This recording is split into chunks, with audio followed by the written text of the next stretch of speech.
Hello viewers, আসসালামু আলাইকুম। Welcome back to kitchen help.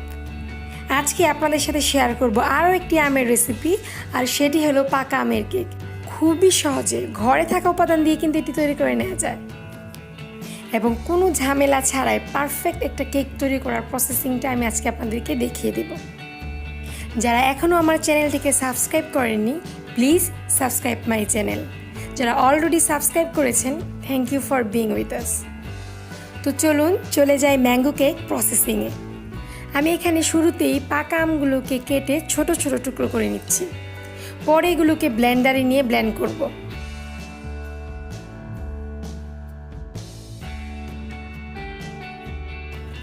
আমি কিন্তু এখানে 1 কাপ আমের টুকরো নিয়েছি, আর এই আমগুলো কিন্তু যথেষ্ট পরিমাণে মিষ্টি। আপনারাও কিন্তু কেকটি তৈরি করার সময় চেষ্টা করবেন মিষ্টি আম নেওয়ার জন্য, তাহলে কিন্তু কেকটা খেতে টেস্টি হবে।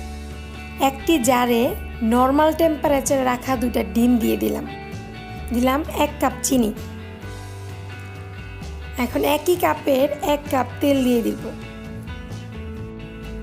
এখন দিয়ে দিলাম আমের টুকরোগুলো, দিলাম 1 চা চামচ ম্যাঙ্গো এসেন্স।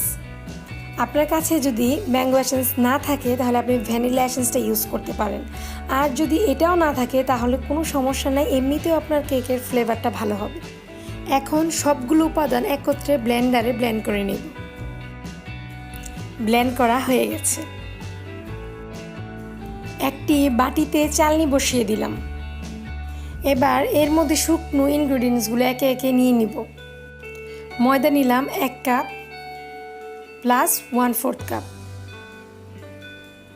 বেকিং পাউডার 1 চা চামচ, বেকিং সোডা নিলাম সামান্য পরিমাণ। এখন ভালোভাবে মিক্স করে চেলে নিব, যাতে পরবর্তীতে এর মধ্যে দলা বেঁধে না যায়। আর অবশিষ্ট যে ময়লাগুলো চালনিতে রয়ে গেল সেগুলো ফেলে দেব। এখন এই শুকনো ইনগ্রেডিয়েন্টগুলোর সাথে আমি অ্যাড করে নিচ্ছি পূর্বের আমের মিশ্রণটা। খুবই আলতো হাতে এগুলোকে আমি মিক্সড করে নেব। খুব জোরে মিক্সড করলে কিন্তু কেকটা ফ্লাপি হবে না।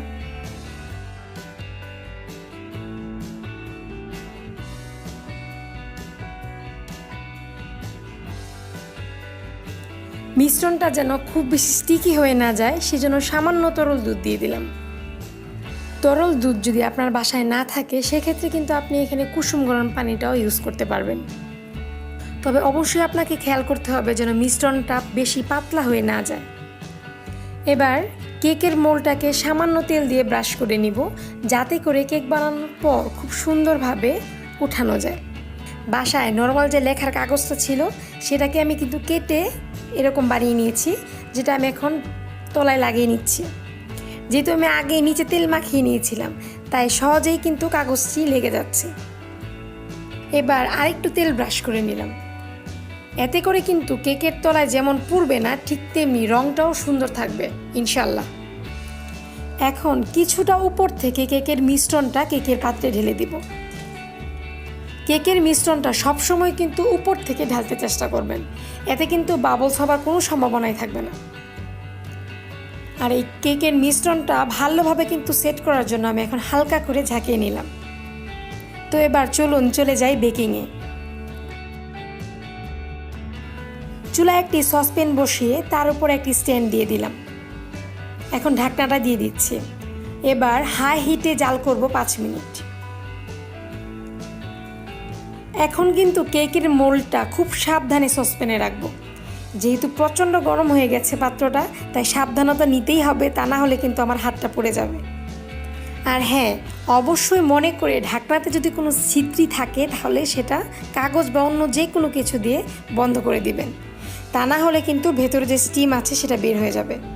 চুলার আঁচটা মিডিয়াম টু লোতে রেখে কুক করব 35 মিনিট। ফিরছি 35 মিনিট পর। এখন একটু চেক করে দেখতে হবে কেকটা ভালো করে কুক হলো কিনা। তো সেজন্য আমি কিন্তু একটা ম্যাচের কাঠি দিয়ে কেকের বিভিন্ন জায়গায় চেক করে দেখব কাঠিটা ফ্রেশ আসে কিনা। যদি কাঠিটা এরকম ফ্রেশ আসে তাহলে বুঝতে হবে কেকটা ভালোভাবে কুক হয়ে গেছে। কিছুক্ষণ পর বাটিটা ঠান্ডা হলে একটা নাইফ দিয়ে চারপাশে টেনে কেকটাকে মোল্ড থেকে আলাদা করে নিব।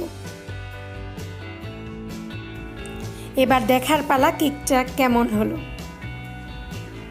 দেখুন কাগজটা কত সুন্দরভাবে নিচ থেকে উঠে আসছে, কালারটাও কত চমৎকার হয়েছে, কোথাও পুড়ে যায়নি মাশাআল্লাহ। আর দেখতেই পাচ্ছেন কতটা সফট হয়েছে, কত সহজেই তৈরি হয়ে গেল সুপার সফট ম্যাঙ্গো কেক।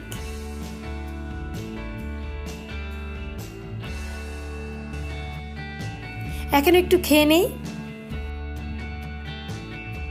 আলহামদুলিল্লাহ, রং যেমন টেস্ট তেমন।